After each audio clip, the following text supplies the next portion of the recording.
level of relationship that God becomes my friend and I become the friend of God.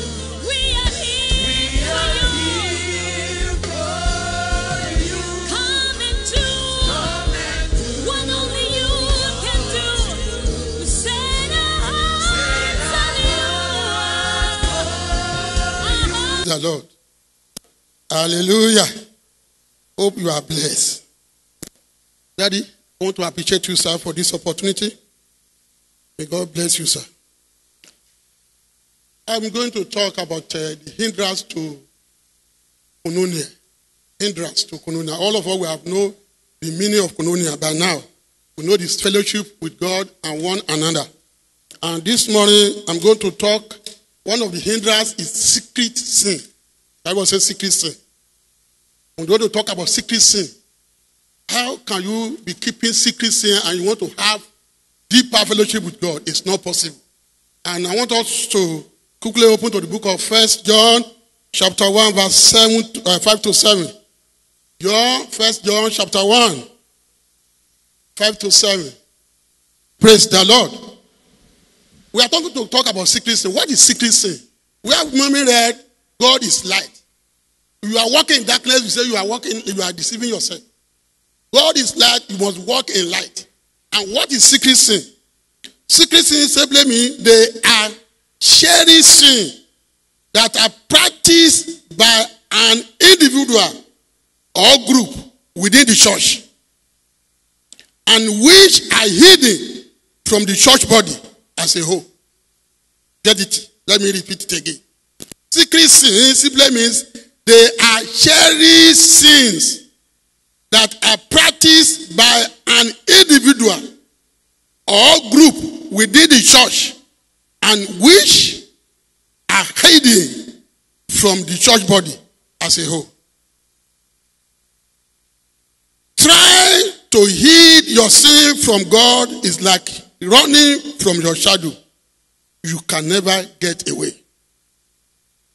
You cannot run away from God because He knows everything. You cannot run away from God. He knows everything. Before you committed that sin, God knows. How can somebody say He's light and you are coming to lead the praises and worship? You are just coming from your boyfriend's house. You are not deceiving anybody. You are deceiving yourself. You are not fooling anybody. You are fooling yourself. And there's no way you can have deeper relationship with God. It's not possible. These are the hindrance to your blessing, to your breakthrough. And I pray that God will help us in Jesus' name. Please, Mida, can you give me Ezekiel chapter 8, verse 12 in the New Living Translation? Ezekiel chapter 8, verse 12, New Living Translation. Please. Secret sin, the Bible people want to have deeper fellowship with God.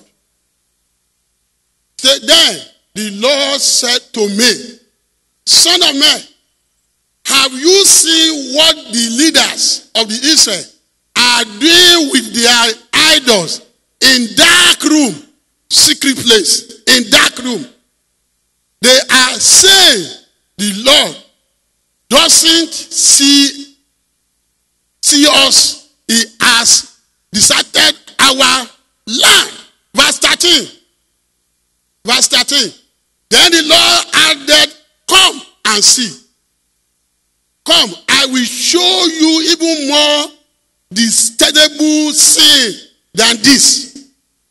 They are in dark room, secret place. And Amplifier says secret place.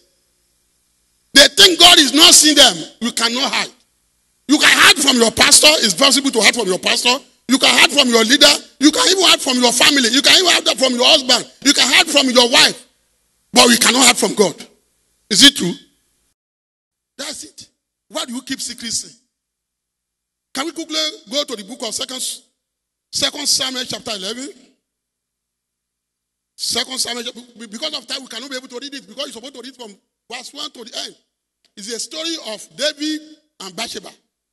All of us, we know the story.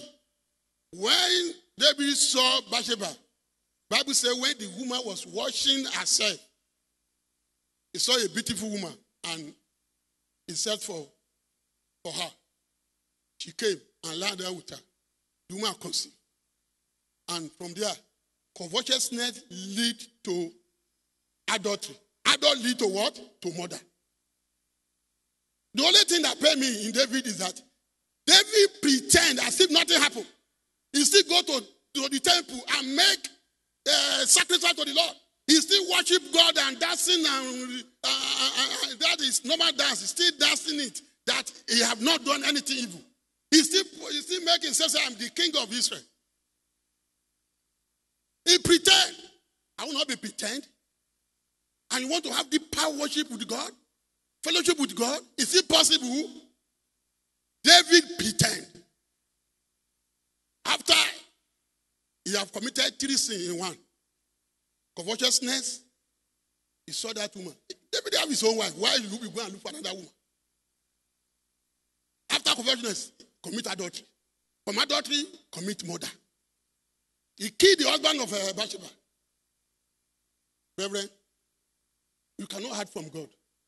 David thought that he have sealed everything. Nobody know. But did God expose him? That's the dangerous of it. No sin will be covered for life. It will be exposed one day. Maybe 10 years, maybe 20 years, it will be exposed. Forget about it.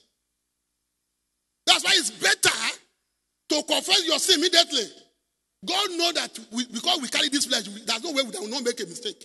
That's why it's always encouraging us to confess our sin. Why do you hide it? And if you know in the Christendom nowadays, the secret thing is the one that's causing confusion in the churches. Pastor will be homosexual. And he will come and preach. Preach to who? You are putting cause evil to your members. Apart from yourself. It will affect the members. It's better you do away with what? With your secret sin. I pray that God will help us in Jesus' name. David did not fool anybody. He's fooling himself. Is it not true? Did he deceive anybody? He's deceiving himself because God knows what he did. You know? And he wants to have deeper fellowship with God. It's not possible. We thank God because God is God of mercy. God said a prophet to him, told this guy, he want to perish. And when they exposed him, say, see what you have done. Started crying. I am not deserved to live, oh. God, I'm not deserved to live, oh. God, he confessed his sin. Before God brought him back to have the new fellowship with him. Praise the Lord. Please, the punishment of sin, Proverbs chapter 28, verse 13 says, what? Anyone that conceives, cover his sin, it will not prosper. But if you confess it, you will obtain mercy. Which means what you are passing through is not devil, it's you. May God help us in Jesus' name. Come back down your head and say, Lord, show me mercy. Because of time, you are going to watch your words. You are going to watch your company. Anyone who wants to be wise will walk with the wise. And the Bible says, instruct a wise man will increase in learning. So you are going to decide who you are going to company with and where you will be.